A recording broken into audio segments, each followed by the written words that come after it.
അങ്ങനെ ഇപ്പോൾ നമുക്ക് അവെഞ്ചേഴ്സ് ഇൻഫിനിറ്റി ഗൗണ്ടലേറ്റ് എന്ന കോമിക്കിൻ്റെ പാർട്ട് 3യിലേക്ക് പോകാം. പക്ഷേ പോകുന്നതിന് മുമ്പ് ഇതിനു മുമ്പുള്ള പാർട്ട് 1ഉം പാർട്ട് 2ഉം നിങ്ങൾ കണ്ടിട്ടില്ലെങ്കിൽ ആ വീഡിയോസിൻ്റെ എല്ലാം ലിങ്ക് ഈ വീഡിയോയ്ക്ക് താഴെയുള്ള ഡിസ്ക്രിപ്ഷൻ ബോക്സിൽ ഞാൻ കൊടുത്തിട്ടുണ്ട്. അപ്പോൾ നമുക്കിനി കഥയിലേക്ക് പോകാം. ഇപ്പോൾ നമ്മുടെ മിസ് മാർവലും വോൾവറിനും ഹൾക്കും പിന്നെ നമ്മുടെ സ്പൈഡർമാനും കൂടി ആ ബരൺ വോൺ എന്ന പൈററ്റിനോടും അവൻ്റെ ആളുകളോടും ഫൈറ്റ് ചെയ്യുകയാണ്. ആ ഫൈറ്റിൻ്റെ ഒടുവിൽ ആ ബരൺ വോണിനെയും അവൻ്റെ ആളുകളെയും നമ്മുടെ സ്പൈഡർമാനും ബാക്കിയുള്ളവരും തോൽപ്പിച്ച് ആ ബരൺ വോണിൻ്റെ ഷിപ്പും കൂടി നമ്മുടെ മിസ് മാർവലും ബാക്കിയുള്ളവരും തകർത്ത് കളയുകയാണ്.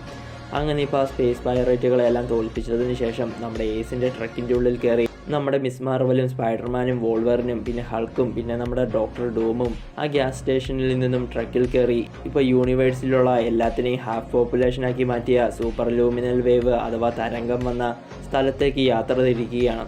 മാത്രമല്ല പോകുന്നതിനിടയിൽ നമ്മുടെ ഡോക്ടർ ഡൂം ആരും കാണാതെ തൻ്റെ കൈകളിൽ ഒളിപ്പിച്ച് പുറകിൽ വെച്ചിരിക്കുന്ന ഒരു പൊതി നമ്മുടെ മിസ് മാർവലും ബാക്കിയുള്ളവരും കണ്ടതും ഇപ്പോൾ തന്നെ സ്പൈഡർമാനും ബാക്കിയുള്ളവരും നീ എന്താണ് ഒളിപ്പിച്ച് വെച്ചിരിക്കുന്നതെന്നും മര്യാദയ്ക്ക് അതെന്താണെന്ന് പറയുവാൻ ഡോക്ടർ ഡൂമിനോട് പറഞ്ഞതും അപ്പോൾ തന്നെ ഡോക്ടർ ഡൂം അതെന്താണെന്ന് പറയുവാൻ തനിക്ക് സൗകര്യമില്ല എന്ന് മറ്റുള്ളവരോട് പറയുകയാണ്.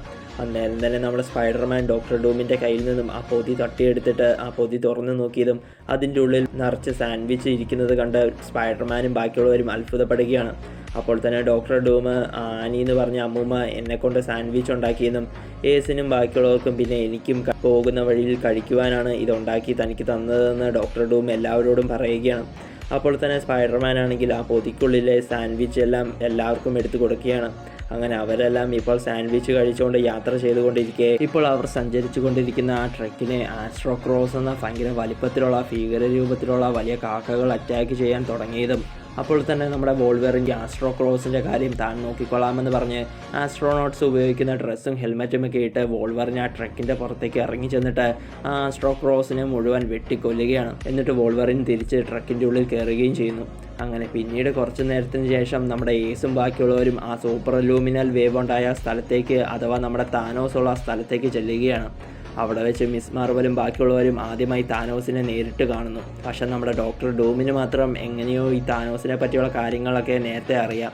അതുകൊണ്ട് തന്നെ ഇവനാണ് ഹാഫ് പോപ്പുലേഷൻ മാഞ്ഞു പോയതിൻ്റെ പിന്നിലുള്ള കാരണമെന്ന് താനോസിനെ നോക്കി ഡോക്ടർ ഡൂമിനോട് മിസ് മാർവൽ ചോദിച്ചതും അപ്പോൾ തന്നെ ഡോക്ടർ ഡൂം ഇവനാണ് താനോസ് എന്നും ഒരു വലിയ ഭ്രാന്തനായ ഏലിയനാണ് ഇവനെന്നും ഇവൻ തന്നെയായിരിക്കും ഹാഫ് പോപ്പുലേഷൻ്റെ പിന്നിലുള്ളതെന്ന് മിസ് മാർവലിനോടും ബാക്കിയുള്ളവരോടും ഡോക്ടർ ഡൂം പറഞ്ഞതും അപ്പോൾ തന്നെ നമ്മുടെ താനോസ് തന്നെ കണ്ടുപിടിക്കാൻ ഭൂമിയിലുള്ള അവെഞ്ചേഴ്സായ നിങ്ങൾക്ക് മാത്രമേ സാധിച്ചിട്ടുള്ളൂവെന്നും നിങ്ങളുടെ ധൈര്യം തനിക്ക് ഒരുപാട് ഇഷ്ടമായെന്നും മാത്രമല്ല ഹാഫ് പോപ്പുലേഷൻ്റെ പിന്നിൽ താനാണെന്നും ഇനി തൻ്റെ ഇഷ്ടത്തിനും ആഗ്രഹത്തിനുമായിരിക്കും ഈ യൂണിവേഴ്സിലെല്ലാം നടക്കത്തുള്ളൂവെന്നും താനോസ് മിസ് മാർവലിനോടും ബാക്കിയുള്ളവരോടും പറഞ്ഞതും അപ്പോൾ തന്നെ മിസ് മാർവല് നമ്മുടെ ഹൾക്കിനോട് താനോസിനെ ചെന്ന് ഇടിച്ചു വീഴ്ത്തുവാൻ പറഞ്ഞതും അന്നേരം തന്നെ താനോസിനെ ഇടിക്കാനായി നമ്മുടെ ഹൾക്ക് നെഞ്ചും വിരിച്ച് താനോസിൻ്റെ അടുത്തേക്ക് ചെല്ലുന്നുണ്ടെങ്കിലും ആ നെഞ്ച് ഇടിച്ച് കലക്കി ഹൾക്കിനെ വലിച്ചെറിയുകയാണ് നമ്മുടെ താനോസ്. അത് കണ്ട് മിസ് മാർവലും ബാക്കിയുള്ളവരും ആകെ ഞെട്ടിപ്പോകുന്നു. പക്ഷേ ഇപ്പോൾ വോൾവറിനും ഡോക്ടർ ഡൂമും മിസ് മാർവലും സ്പൈഡർമാനും എല്ലാവരും താനോസിനോട് ഫൈറ്റ് ചെയ്യാൻ പോയതും വളരെ വിജയകരമായി മിസ് മാർവലും ഡോക്ടർ ഡൂമും വോൾവറിനും പിന്നെ നമ്മുടെ സ്പൈഡർമാനും താനോസിൻ്റെ കയ്യിൽ നിന്ന് അടിമേടിച്ച് താഴെ വീഴുകയാണ്.